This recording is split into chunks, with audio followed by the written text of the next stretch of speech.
എല്ലാ പ്രിയപ്പെട്ടവർക്കും നമസ്കാരം. റമേഷോയുടെ ഏറ്റവും പുതിയ എപ്പിസോഡിലേക്ക് സ്വാഗതം. കാലിക്കറ്റാണുള്ളത്. ഇന്ന് നമ്മൾ താജ് ഗേറ്റ്വേയിൽ ഒരു ലോഞ്ചിന് വന്നതാണ്. അപ്പോൾ അതിന് മുമ്പ് എനിക്ക് രണ്ട് ചോദ്യങ്ങളുണ്ട്. ഇന്ത്യയിലെ ഏറ്റവും വലിയ പാസഞ്ചർ ഇലക്ട്രിക് ഓട്ടോ ഏതാണ്? അതുപോലെ തന്നെ ഇന്ത്യയിൽ ഏറ്റവും കൂടുതൽ റേഞ്ച് നൽകുന്ന പാസഞ്ചർ ഇലക്ട്രിക് ഓട്ടോ ഏതാണ്? അപ്പോൾ അതിന് ഉത്തരവായിട്ടാണ് വന്നിരിക്കുന്നത്. അപ്പോൾ നമ്മുടെ ഇവിടെ ഉള്ളത് ബജാജിയുടെ വീഗോ P9018 എന്ന് പറഞ്ഞൊരു മോഡലാണ്.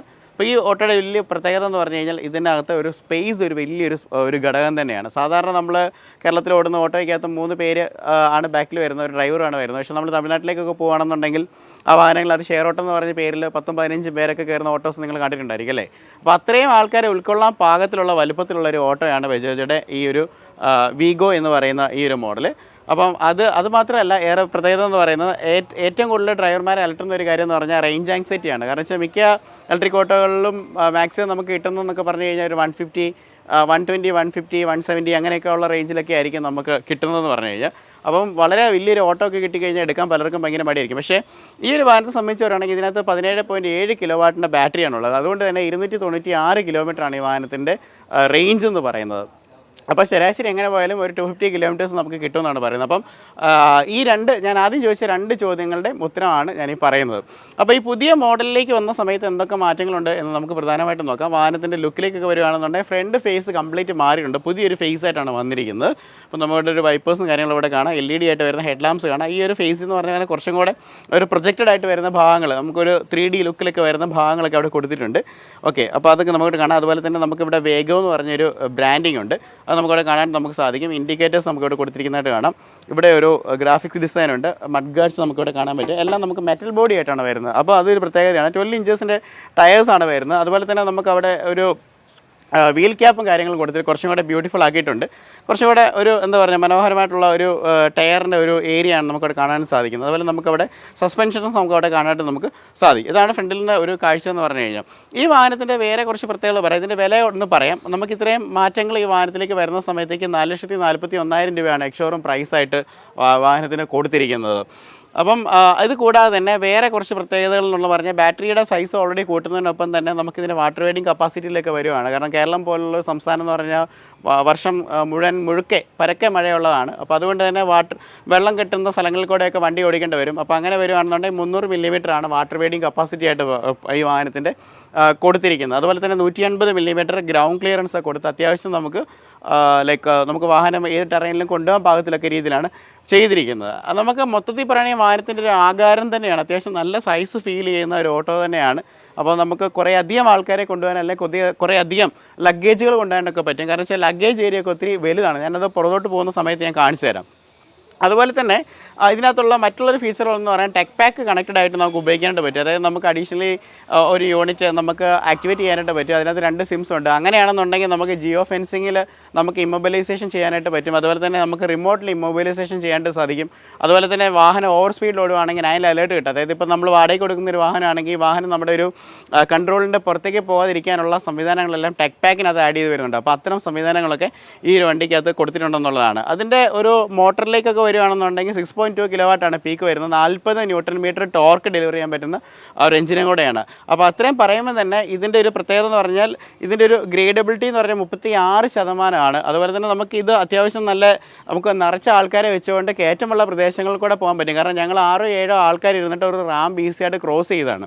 അപ്പോൾ തീർച്ചയായിട്ടും നിങ്ങൾക്ക് അങ്ങനെ ഒരു സംശയം ഉണ്ടെന്നുണ്ടെങ്കിൽ നിങ്ങളുടെ നാട്ടിലൊരു 7-8 പേരെയൊക്കെ വിളിച്ചുകൊണ്ട് ഷോറൂമിലേക്ക് വന്ന് ഈ വാഹനം എടുത്തുകൊണ്ട് പോയി ഏതെങ്കിലും ഒരു വലിയ കയറ്റമൊക്കെ ഒന്ന് കയറി നോക്കിയിട്ട് നിങ്ങൾ എടുത്താൽ മതി എന്നാണ് ഞാൻ പറയുന്നത്. അപ്പം അത്തരത്തിലൊക്കെ നോക്കുമ്പോൾ വളരെ പവർഫുൾ ആയിട്ടുള്ള ഫിഗേഴ്സൊക്കെ തരുന്ന ഒരു വാഹനം തന്നെയാണ്.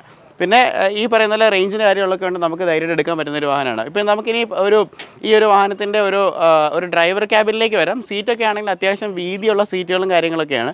ഇപ്പോൾ ഇവിടെയൊക്കെ 1-2 സ്പേസസ് ഇതിനകത്ത് അലോക്കേറ്റ് ചെയ്തിട്ടുണ്ട്. പ്രധാനമായിട്ടും ഇവിടെ നമുക്ക് ചെറിയൊരു ബാഗൊക്കെ വെക്കാൻ പാകത്തിലുള്ള ഒരു സ്പേസ് അവിടെ കൊടുത്തിട്ടുണ്ട്. അതുപോലെ തന്നെ നമുക്ക് വാഹനത്തിൻ്റെ ജാക്ക് സെറ്റൊക്കെ സൂക്ഷിക്കാനായിട്ട് ഇവിടെ ഒരു കവേർഡ് ആയിട്ടുള്ള ഒരു സ്പേസ് അവിടെ പ്രൊവൈഡ് ചെയ്തിട്ടുണ്ട്. അപ്പോൾ അതുപോലെ വീതിയേറെ സീറ്റുകളാണ് വരുന്നത്. അതുപോലെ റെസിൻ സീറ്റാണ്. അപ്പോൾ ആ ഒരു ബജാജിൻ്റെ ഒരു ലോഗോ അല്ലെങ്കിൽ ബജാജിൻ്റെ ഒരു കളർ തീമിനോടൊക്കെ മാച്ച് ചെയ്യുന്ന രീതിയിലാണ് അതിൻ്റെ ഒരു ഗ്രാഫിക്സും കാര്യങ്ങളൊക്കെ പ്രൊവൈഡ് ചെയ്തിരിക്കുന്നത്. അതുപോലെ തന്നെ നമുക്ക് 2 ഡിസ്പ്ലേസ് ആണ് വാഹനത്തിലേക്ക് വരുന്ന സമയത്തേക്ക് നമുക്ക് കാണുന്നത്.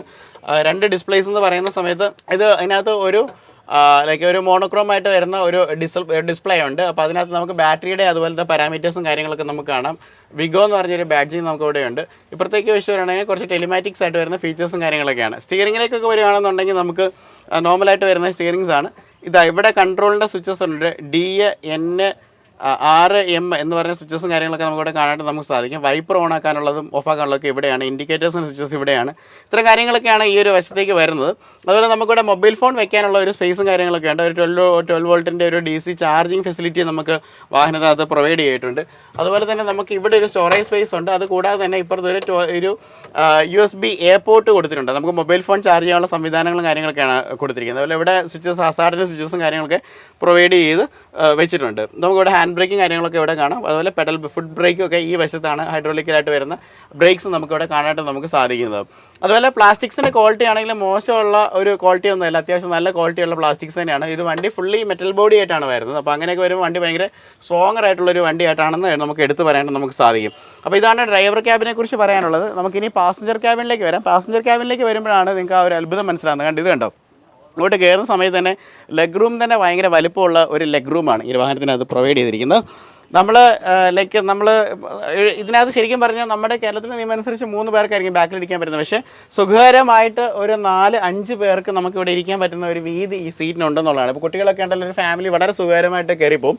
അതുപോലെ നമുക്ക് ഇവിടെ സാധനങ്ങൾ വയ്ക്കാനാണെങ്കിൽ ഇഷ്ടം പോലെ സ്പേസസ് ഉണ്ട് എന്നുള്ളതാണ്. പക്ഷെ അവിടെ മാത്രം കൊണ്ട് നമ്മൾ സാധനങ്ങൾ ഒതുക്കേണ്ട ആവശ്യമൊന്നുമില്ല. കാരണം നമുക്ക് ഈ ബാക്കിൽ കൊടുത്തിരിക്കുന്ന ഒരു സ്പേസ്, അതായത് നമുക്കൊരു ഡിക്കി സ്പേസ് എന്ന് പറയുന്നത് അത്യാവശ്യം വലിയൊരു ഡിക്കി സ്പേസ് തന്നെയാണ്. ഈ ഒരു വശത്തേക്ക് വരുവാണെങ്കിൽ നിങ്ങൾക്ക് അത് കാണാനായിട്ട് നിങ്ങൾക്ക് സാധിക്കും. നമുക്കിത് ഓപ്പൺ ചെയ്ത് കഴിഞ്ഞാൽ കണ്ടോ, വളരെ വലിയ വിശാലമായിട്ടുള്ള ഒരു ഡിക്കി സ്പേസ് ഒക്കെയാണ് വാഹനത്തിനകത്ത് വരുന്നത്. ഞാൻ പറഞ്ഞില്ലേ, നമ്മളിതൊരു 11-12 പേരെ കയറ്റിക്കൊണ്ട് നമ്മൾ ഈ വാഹനം ഓടിച്ചു നോക്കിയിരുന്നു. അപ്പം യാതൊരു കുലുക്കവും ഇല്ലാത്ത രീതിയിൽ ഈ വാഹനം ഓടുന്നതായിട്ട് നമുക്ക് മനസ്സിലായി. അപ്പം വാഹനത്തിന് ടോട്ടൽ ആകണമെങ്കിൽ 613 കിലോ മാത്രമേ ഉള്ളൂ. പക്ഷേ ഈ വാഹനം എടുക്കുന്നതെന്ന് പറഞ്ഞു കഴിഞ്ഞാൽ ഒരു 11 ആളെന്ന് പറയുമ്പോൾ ഏകദേശം മനസ്സിലായില്ല, വണ്ടിയേക്കാളും കൂടുതൽ വെയിറ്റ് ഈ വാഹനം ചുമക്കുമെന്നുള്ളതാണ് മറ്റൊരു പ്രത്യേകത എന്ന് പറയുന്നത്. ഈ ഒരു വെഹിക്കിളിൻ്റെ ഡ്രൈവിങ്ങിലേക്ക് വരുമ്പോഴത്തേനും നമുക്ക് 2 ഡ്രൈവിംഗ് മോഡ്സ് ആണ് വരുന്നത്. അതുപോലെ നമുക്ക് ഈക്കോ പവർ, ഇങ്ങനെ 2 മോഡുകളൊക്കെ ഉണ്ട്. നമ്മൾ ഈക്കോയിലാണ് ഓടിക്കുന്നുണ്ടെങ്കിൽ മാക്സിമം വേഗം എന്ന് പറഞ്ഞാൽ 45 കിലോമീറ്ററാണ്. പവറിലേക്ക് ഓടിക്കുമ്പോൾ 50 കിലോമീറ്റേഴ്സിൻ്റെ മുകളിലേക്ക് നമുക്ക് ഓടിക്കാൻ പറ്റും. അത് നമുക്ക് അത്യാവശ്യം. അതുപോലെ തന്നെ നമുക്ക് ക്ലൈംബ് എന്ന് പറഞ്ഞൊരു മോഡുണ്ട്. എന്ന് വെച്ച് കഴിഞ്ഞാൽ നമുക്ക് നല്ല കയറ്റം കയറേണ്ട ഒരു സമയത്താണെങ്കിൽ അത്യാവശ്യം കൂടുതൽ പവർ ചെയ്യാൻ വേണ്ടിയാണ്. അതുപോലെ പാർക്ക് അസിസ്റ്റ് നമുക്ക് സപ്പോർട്ടും കാര്യങ്ങളൊക്കെ ഉണ്ട്. ഇപ്പോൾ നമ്മൾ ടെലിമാറ്റിക്സിൻ്റെ മറ്റേ ആപ്പ് നമ്മൾ ഉപയോഗിക്കുകയാണെന്നുണ്ടെങ്കിൽ നമുക്ക് ഇതിനകത്ത് അഡീഷണലി സെൻസേഴ്സ് കൊടുത്തിട്ട് നമുക്ക് റിവേഴ്സിൻ്റെ സപ്പോർട്ട് ഇതിനകത്ത് എടുക്കാൻ പറ്റുമെന്നാണ് ഇവർ പറയുന്നത്. അപ്പോൾ ഇനി ഒരു വാഹനത്തിൻ്റെ ചാർജിങ് സമയത്തെക്കുറിച്ചാണ് നമ്മൾ സംസാരിക്കുന്നത്. അപ്പോൾ ഇതിനകത്ത് നമുക്ക് ഈ വാഹനത്തിനകത്ത് ഓൺ ബോർഡ് ചാർജർ എന്ന് പറഞ്ഞാൽ 3 കിലോ വാട്ടിൻ്റെ ആണ് വരുന്നത്. അപ്പോൾ നമുക്ക് ബാറ്ററി 17.7 ആണ്. അപ്പോൾ നമുക്ക് ആ ഒരു കണക്ക് കൂട്ടിയാൽ മനസ്സിലാവും, നമുക്ക് 6 മണിക്കൂറും കൊണ്ട് ഈ വാഹനം കംപ്ലീറ്റ്ലി ചാർജ് ചെയ്യാനായിട്ട് പറ്റും. കാരണം വെച്ച് കഴിഞ്ഞാൽ അതൊരു വലിയൊരു അഡ്വാൻറ്റേജാണ് 3 കിലോ വാട്ടിൻ്റെ ചാർജർ ഓൺ ബോർഡ് വരുന്ന സമയം എന്ന് പറയുന്നത്. കാരണം 6 മണിക്കൂറും കൊണ്ട് നമുക്ക് ചാർജ് ചെയ്താൽ കിട്ടുന്നത് 296 കിലോമീറ്റർ ആണെന്നുള്ളതാണ്. അപ്പം ഒരു തരത്തിൽ നോക്കിക്കഴിഞ്ഞാൽ അതൊരു ഫാസ്റ്റ് ചാർജറിൻ്റെ എഫക്റ്റീവ് ആയിട്ടുള്ള ഒരു ചാർജിങ് പ്രോസസ്സ് തന്നെയാണ് ഈ വാഹനം നൽകുന്നത്. ഈ ഒരു വാഹനത്തിന് ഇത്ര റേഞ്ച് കിട്ടാനുള്ള 2 കാരണങ്ങൾ കൂടെയുണ്ട്. അതിൻ്റെ 2 കാരണങ്ങൾ പറയാം. ഒന്നെന്ന് പറഞ്ഞാൽ അപ്ഡേറ്റഡ് ആയിട്ട് വന്നിരിക്കുന്ന ബാറ്ററി മാനേജ്മെൻറ്റ് സിസ്റ്റമാണ്, BMS ആണ് ഈ വാഹനത്തിനകത്ത് കൊടുത്തിരിക്കുന്നത്. അപ്പോൾ ബജാജ് അതിനകത്തുള്ള അത്രയും റിസർച്ച് നടത്തി അത്രയും ലൈക്ക് സ്ട്രീം ലൈൻ ചെയ്തിട്ടാണ് അത്രയും ഒരു BMS ഇതിന് വേണ്ടി റെഡി ആക്കിയിരിക്കുന്നത്. രണ്ടാമത്തെ കാര്യം എന്ന് പറഞ്ഞാൽ എൻഹാൻസ്ഡ് ആയിട്ടുള്ള റീജനറേറ്റീവ് ബ്രേക്കിംഗ് ആണ്. അതായത് ബ്രേക്ക് പിടിക്കുമ്പോൾ നമുക്ക് ബാറ്ററിയിലേക്ക് തിരിച്ച് ചാർജ് കയറുന്ന ഒരു രീതിയാണ്. അപ്പം ഈ 2 കോമ്പിനേഷൻസ് കറക്റ്റായിട്ട് വർക്ക് ചെയ്യുന്നതുകൊണ്ടാണ് നമുക്ക് ഈ വാഹനത്തിനകത്ത് ഇത്രയും ഒരു റേഞ്ച് കിട്ടുമെന്നുള്ളത് എന്ന് പറയുന്നത്.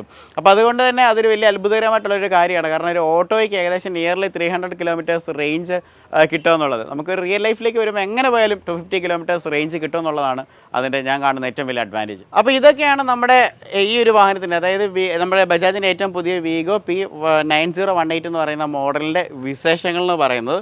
അപ്പോൾ ഇത് അത്യാവശ്യം മാർക്കറ്റിൽ നല്ല രീതിയിൽ ഒരു ചലനം ഉണ്ടാക്കാൻ പറ്റുന്ന വാഹനമാണ്. കാരണം വെച്ചാൽ ഇതിനെ സംബന്ധിച്ച് ഏറ്റവും വലിയൊരു അഡ്വാൻറ്റേജ് എന്ന് പറഞ്ഞാൽ റേഞ്ച് ആങ്സൈറ്റി ഇല്ലെന്നുള്ളതാണ്. പിന്നെ ഇവർ കൊടുക്കുന്ന വാറൻറ്റി ഫിഗേഴ്സും കാര്യങ്ങളൊക്കെ വളരെ ശ്രദ്ധേയമാണ്. 5 വർഷവും അല്ലെന്നുണ്ടെങ്കിൽ 1,20,000 കിലോമീറ്റേഴ്സാണ് വാഹനത്തിന് വാറൻറ്റി പ്രൊവൈഡ് ചെയ്യുന്നത്.